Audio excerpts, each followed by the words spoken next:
আসসালামু আলাইকুম দর্শক।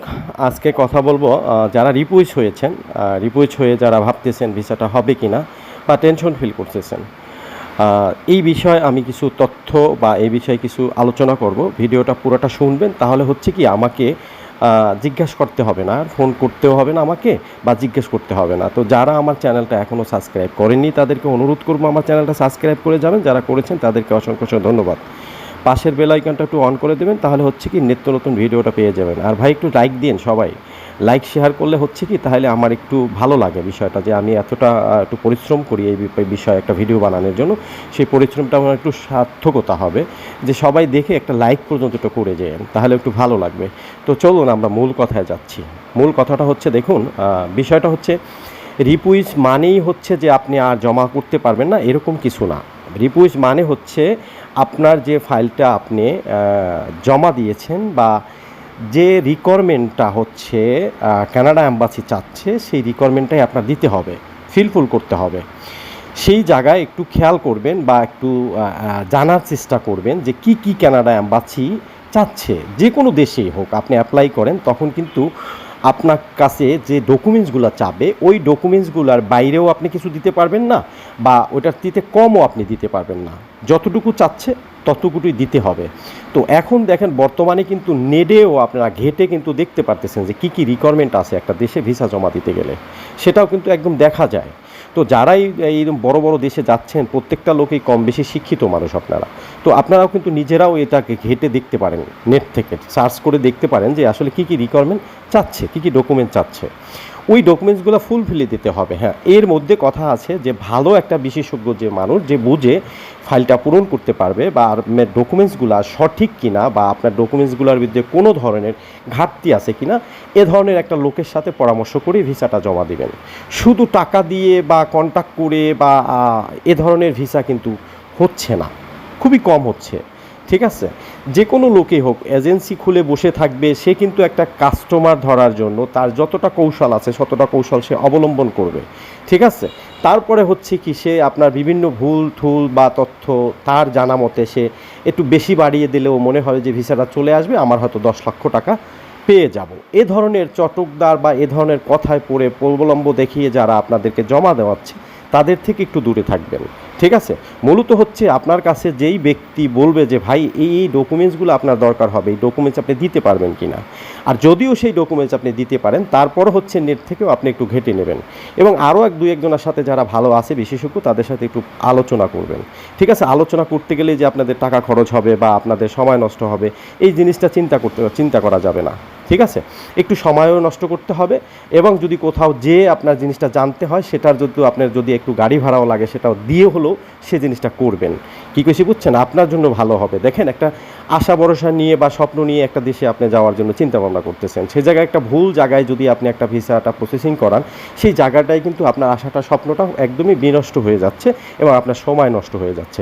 একটা রিপুইজ খাওয়া মানে একটা রেকর্ড থাকা। ঠিক আছে, এর মানে না যে আপনাকে ভিসা দিবে না। রিপুইজ হচ্ছে কি, দেখেন প্রায় রিপুইজের লেটারে আমি দেখতেছি, গতকালকে যে ভিডিওটা আমি ছেড়েছিলাম সেখানে আমাকে 200 লোকের উপরে ওয়েট চাপে আমার কাছে 200 রিকুয়েস্ট লেটার চলে আসছে মাত্র 3 ঘন্টায়, যেটা রিপ্লাই দেওয়া আমার পক্ষে সম্ভব না ভাই। কারণ হচ্ছে আমি মেশিন না যে আমি এতটা চেক করে, বা একটা জিনিস ভালো করে দেখতে হবে, তারপর আমি শর্টে দেখে যেতটুকু দেখতেছি, মানে হচ্ছে কি যে প্রত্যেকটা লোকের রিকুয়েস্ট লেটারে লেখা হচ্ছে ভিসা অফিসার স্যাটিসফাই না তার উপরে। তো এইটার কারণবশত কি জানেন, এইটার কারণটা হচ্ছে যে আপনার যে ডকুমেন্টসগুলো দেওয়া হচ্ছে, সেই ডকুমেন্টসগুলোর কোনোটাই প্রপারলি বা সঠিক ওয়েতে দেওয়া হয়নি। দ্বিতীয়ত হচ্ছে দেখেন, ফ্যামিলি টাইস যে প্রবলেমটা দেখাচ্ছে, ম্যাক্সিমামে হচ্ছে 70% হচ্ছে যে 200 আমার কাছে রিকুয়েস্ট লেটার চলে আসছে, সেই 200-র মধ্যে 70% হচ্ছে ফ্যামিলি টাইস, যে ফ্যামিলির যে ব্যাকগ্রাউন্ডটা, আপনি যে কারণবশতে কানাডা যে আবার ফেরত আসবেন বাংলাদেশে, সেই রকম কোনো গ্যারান্টি বা সেই ধরনের কোনো লেখা কেউই দেয়নি আপনাদেরকে। তো সেই জন্যই তারা ফ্যামিলি টাইসটা বসাই দিয়ে আপনাকে রিকুয়েস্ট লেটার ধরিয়ে দিচ্ছে। এখন বলতেছে যে যেখান থেকে আপনি যে অফিস থেকে করাইছেন, যে এজেন্সি থেকে করাইছেন, সেই এজেন্সি আপনাকে বলছে যে আপনি যে আর ফেরত আসবেন না, এটার জন্য আপনাকে রিজেক্ট করছে। আসলে যে দেখেন, আপনি যারা গিয়েছে তারা যে ফেরত আসবে, সেই জিনিসটা কিভাবে করেছে, ভিসা অফিসার কি আপনাকে চিনে, শত্রু, আপনার বাড়ির পাশের লোক যে আপনাদেরকে দেখে ভিসা দেয়নি, আর যারা চলে গেছে যাদেরকে দিয়ে দিছে তাদেরকে একদম কাছের লোক, এ ধরনের কিছু না, এ ধরনের কিছু না। আসলে ডকুমেন্টসের উপরে বেসিক করে ভিসাটা দেওয়া হয় ভিসা অফিসার, কোনো ব্যক্তিগত কারণবশত ভিসা দেয় না।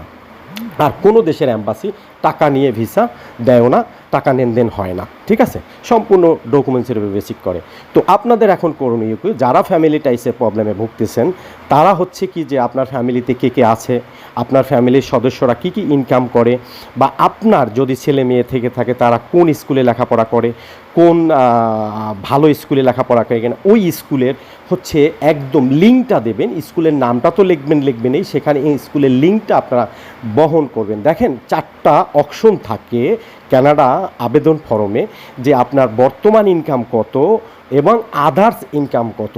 আদার্স ইনকামের জায়গায় অনেক ফর্মে ভুল করে বসে থাকে, ওখানে কিছু দেওয়া হয় না, ঠিক আছে। ওই জায়গায় যদি আপনি আদার্স ইনকামটার জায়গায় কোনো কিছু ফ্যামিলির যে অন্য সদস্যের আপনজনের, যেমন বাবার ইনকাম থেকে থাকে, বা আপনার ছেলে আছে ছেলে কোনো ধরনের ইনকাম থেকে থাকে, এ ধরনের কিছু আপনারা ওখানে মেনশন করে দিতে পারেন। তাহলেই কিন্তু বিষয়টা ভিসা অফিসার বুঝতে চেষ্টা করে যে বাংলাদেশি সে সুখী পরিবার এবং ভালো অবস্থানে আছেন, সে কিন্তু ওখানে যে আর ফেরত থাকবেন না, ফেরত আসবেন। বিষয়টা কিন্তু এইরকমই বোঝাতে হবে আপনাকে।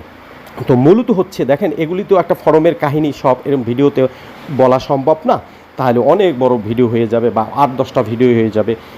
বিষয়টা কিন্তু এরকমই। তো আমি এই জন্য বলবো, যারা এই ধরনের কাজ করাচ্ছেন বা করাইতেছেন, একজন ভালো দক্ষ ব্যক্তির ধারা এবং বুঝে শুনে তার সাথে কথা বলে সে যদি আপনাকে বোঝাতে পারে, তাহলে বুঝবেন একজন ভিসা অফিসারকেও সে বোঝাতে পারবে। আপনিই যদি না বুঝেন যে আপনাকে কীভাবে ফাইলটা তৈরি করবে, আপনার ফাইলটা কীভাবে সাবমিট করবে, সেটা যদি আপনিই না বুঝেন, তাহলে ভিসা অফিসার কীভাবে বুঝবে?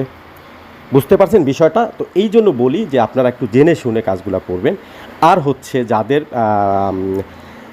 ব্যালেন্স নিয়ে, ব্যাংকের টাকা নিয়ে যাদের প্রবলেম দেখা দিচ্ছে, অনেকেরও ব্যাংকের টাকারও প্রবলেম থাকে, সেখানে কিন্তু আপনারা কি করা হয়, অনেক যে এক জায়গা থেকে 10 লক্ষ টাকা নিয়ে সে টাকাটা জমা রেখে ব্যাংকে, তারপরে হচ্ছে কি একটা স্টেটমেন্ট তৈরি করা হয়। দেখেন এইভাবে কিন্তু হয় না, কারণ কি একটা ভিসা অফিসার সে কিন্তু বুঝে যে এই টাকাটা আপনার না, আপনি কোনো কারণ থেকে কোথাও থেকে নিয়ে একটা স্টেটমেন্ট তৈরি করে আপনি ওই দেশে যাওয়ার জন্যই আপনার মূল চিন্তা এবং চেতনা, আর যে ফেরত আসবেন না। বিষয়টা কিন্তু এরকম। তো আপনারা যারা ব্যবসায়ী আছেন, যারা বিজনেস দেখাচ্ছেন, তারা কিন্তু এই জিনিসটা ট্রানজিশনটাকে একদম সঠিক ওয়ে প্রপারে আপনারা করতে পারেন। তো এই ট্রানজিশনটা করার জন্য আমি নেক্সট একটা ভিডিও বানাবো, কারণ কি এই ভিডিওতে আমি বোঝাতে পারবো না, অনেক লং হয়ে যাবে তাহলে। তো এই ধরনের ট্রানজিশন করবেন, 100% আপনাকে ভিসা দেওয়া হবে। যদি আমি সেই ধারণাটা আপনাকে দিয়ে দিই, ইনশাআল্লাহ সে ওই জায়গাটাকে পূরণ হয়ে যাবে। দ্বিতীয়ত হচ্ছে যে দেখেন, অনেকের হচ্ছে যে একদম দেখে স্যাটিসফাই হয়নি, এই কথাটাই লিখে তাদেরকে রিজেক্ট করেছে। এখন বুঝবেন যে কোন জায়গায় প্রবলেমটা, যে আপনার পেপার দেখে সে স্যাটিসফাই না। এখন স্যাটিসফাই না কোন পেপারে প্রবলেম, পুরো পেপারে প্রবলেম হয়ে গেছে? না, পুরো পেপারে প্রবলেম হয় নাই।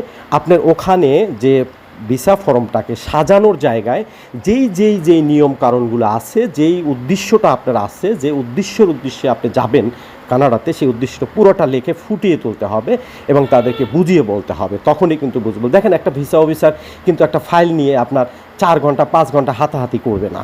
কারণ হচ্ছে কি, জিনিসটা দায়িত্ব আপনার বুঝিয়ে দেওয়া। সে শুধু 15-20 মিনিট, আধা ঘন্টা শুধু দেখবে, দেখে আপনাকে ডিসিশন নেবে ভিসাটা দেওয়া যায় কি না। সেই জায়গায় যদি দেখে যে 10টা জায়গায় যদি আপনার যে ফর্মটায় লেখা হয়, সেই জায়গায় যদি 8টাই ভুল থাকে বা 5টাই ভুল থাকে, তাহলে আপনাকে ভিসা দিবে না। যদি সেই জায়গায় মনে করেন 8টা ঠিক আছে, 2টা জিনিস ভুল করছে, সেটাও কিন্তু ভিসা অফিসার মানতে পারে, আপনাকে ভিসাটা দিতে পারে। তো এই জিনিসগুলোই হচ্ছে যে একদম যে স্যাটিসফাই হয় নাই, যে দেখে খুশি হয় না আপনার পেপারটা দেখে, তাহলে এই ডকুমেন্টসগুলো পুরোটাই একটা ভুল তথ্য দেওয়া হয়েছে। বিভিন্ন জায়গায় ভুল, যে জায়গায় যেটা লেখার দরকার সেটা না লেখে সে ভুল দিয়ে সেটাকে এইভাবে নষ্ট করে দিচ্ছে। তো এটার জন্যই হচ্ছে মূল প্রবলেম। এগুলোকেই আপনারা দেখে একটু সফট করে, সুন্দর করে সাজিয়ে নতুন করে আপনারা আবেদন করেন। আমি আশা করি যে যারা রিপুইস হয়েছেন তাদের ভিসাটা আবার দিবে। বর্তমানে কিন্তু রিপুইস পেপারে যারা জমা দিচ্ছেন তাদের ম্যাক্সিমাম ভিসা চলে আসতেছে। তো এটাও কিন্তু একটা ভালো নিউজ, ঠিক আছে, এটা একটা ভালো নিউজ। নতুন যারা জমা দিচ্ছেন তাদের চেয়েও যারা রিপুইস লেটারে আগের যারা জমা দিয়েছেন, যে এই প্রবলেমটা হয়েছে সেই প্রবলেমটা সলভ করে তাদের ভিসা কিন্তু দিচ্ছে। তো ভালো থাকবেন, সুস্থ থাকবেন, আল্লাহ হাফেজ। আবার নতুন কোনো ভিডিও নিয়ে আসবো।